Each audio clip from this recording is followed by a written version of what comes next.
Welcome to my dear students. Today's deliberations is about cost objects, cost centers, cost units, elements of cost and classification of costs. This particular portion is coming under both plus 3 first year syllabus and plus 3 second year syllabus. Both cost accounting in plus 3 first year syllabus and cost and management accounting in second year syllabus. Both these two portions coming under unit 1. Okay, so let's start this particular topic. First of all, we have to know about what is actually cost. In the previous videos, I have already explained about what is actually cost. Cost is a measurement in monetary terms of the amount of resources used for the purpose of production of goods or rendering services. In simple words, it means the total of expenses. It is also defined as the amount of expenditures that is actual or notional incurred on or attributable to a given thing or to ascertain the cost of a given thing. This is that which is given in the sacrifice to obtain something. So, the cost of an article consists of actual outgoings ascertained, charges incurred in its production and sale. Means whenever we are manufacturing any particular productions, we are incurring some expenditures. That expenditure is known as what? Cost. Now coming to the category of elements of cost. Basically, there are various elements of cost. Normally, there are three elements of cost. One is material, one is labor, one is expenses. The first and foremost important elements of cost is materials. The second major elements of cost is labor, and the third major elements of cost is expenses. So first of all, we have to know about what is actually material. Material is again of two types, direct material and indirect material. Labor are of two types, direct labor and indirect labor, and expenses are of two types, direct expenses and indirect expenses. All the direct portions, that is direct material plus direct labor plus direct expenses, these combinations is called prime cost or direct cost. Similarly, all the indirect portions means indirect material, indirect labor and indirect expenses, all are the combination of overheads. Now coming to the category of direct material.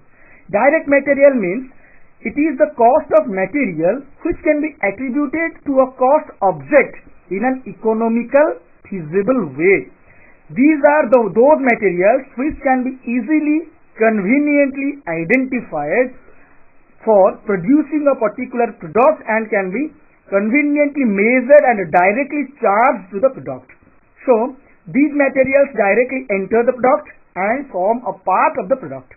For example, we can take the example of jute in manufacturing of gunny bags.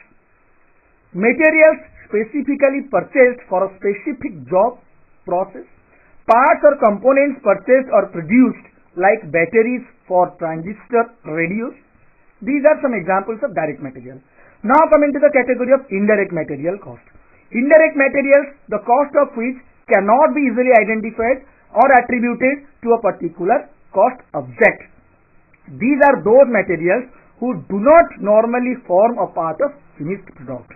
It has been defined as materials which cannot be allocated but which can apportioned or to be absorbed by cost centers or cost units. You can take the example of stores used in maintenance of machinery, buildings like lubricants, curtain wefts, bricks and cement.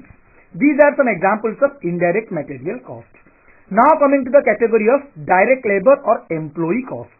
The cost of employees which can be attributed to a cost object in an economically feasible way.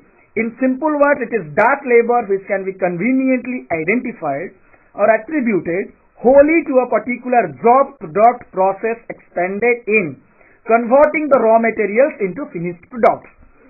For example, labor engaged on an actual production of product or in carrying out of an operation or process. Another example you can take, labor engaged in aiding the manufacturer by way of supervision, maintenance, tool setting, transportation of materials, etc. Inspectors, analysts like specially required for such production. These are some examples of direct labor cost. Means the labor means the wages we are paying for which the job or operation is directly associated or we can easily identify. Now coming to the category of indirect labor cost. The labor or employee cost which cannot be easily directly attributed to a particular product. This is called indirect labor cost. You can take the example of charge hands and supervisors, maintenance workers, men employed in service departments, material handling and internal transport, apprentices, trainees and instructors, clerical staffs and labor employed in time office and security office. Now coming to the next category, that is direct expenses. We can tell it also chargeable expenses. These are the expenses relating to manufacture of a product or rendering of a service which can be identified or linked with the cost object other than direct material cost and direct labor cost. Direct expenses includes all expenditures other than direct material and direct labor cost that is specifically incurred for a particular product or process. Example, royalties, excise duty paid, architects or supervisors fees, cost of rectifying defective works, traveling expenditures, experimental expenses. So these are so many expenditures which are directly charged to the production, which are also known as direct expenses as well as chargeable expenses.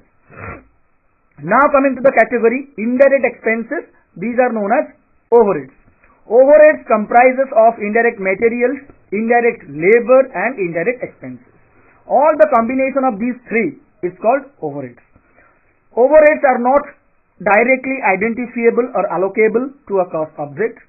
Overheads may be defined as the aggregate of cost of indirect material, indirect labor and indirect expenses which are charged directly to specific cost units. So overheads are all expenses other than direct expenses. Now coming to one more category of cost, which is prime cost. The aggregate of direct material, direct labor and direct expenses are called what? Prime cost. Generally, prime cost constitutes 50% to 80% of total cost of the product, or as such as it is the primary cost to the product and called prime cost.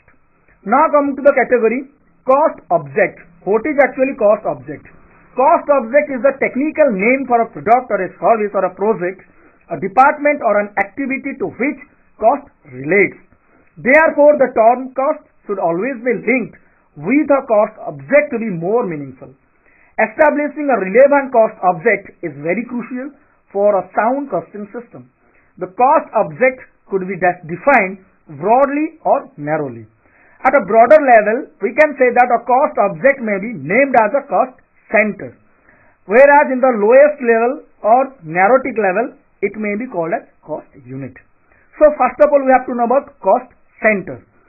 As per Chartered Institute of Management Accountants London, shortly known as CIMA London, cost center means it is the location or a portion or an item of equipment or a group of them in or connected with an undertaking in relation to which costs ascertained and used for the purpose of cost control.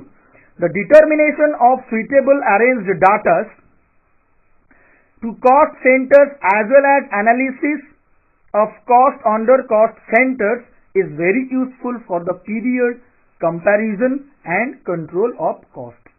Cost centers are normally of two types. One is personal cost center, one is impersonal cost centers.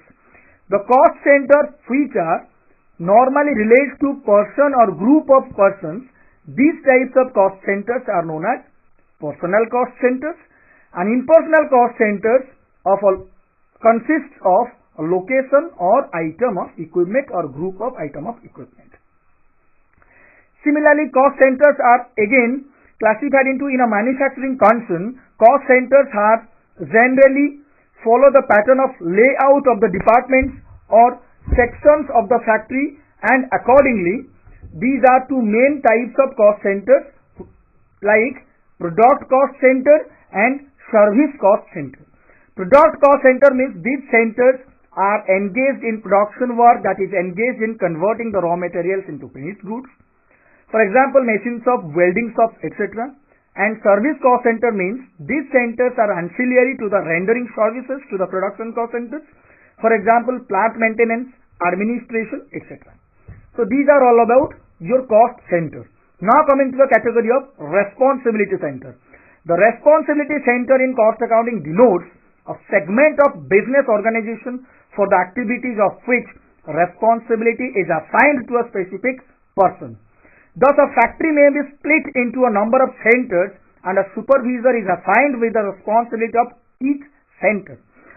All costs relating to a center are collected and the manager responsible for such a cost center judged by reference to the activity levels achieved in relation to costs. Even an individual machine may be treated as responsibility centers for cost control and cost reduction. Now coming to the category profit center. Profit center is a segment of activity of a business that is responsible for all the activities involved in the production and sales products, systems and services. Thus a profit center encompasses both costs that it focuses and revenue that is generated. Profit centers are created to delegate responsibility to the individuals and measure their performances. In the concept of responsibility accounting, profit centers are sometimes also responsible for investment made by the centers. Profit is related to the invested capital, such as profit center may also be termed as investment center. So these are all about centers. Now coming to the category cost unit. Cost unit is a device for the purpose of breaking off or separating costs into smaller subdivisions attributable to products or services. Cost unit can be defined as unit of product or service in relation to which costs are assessed.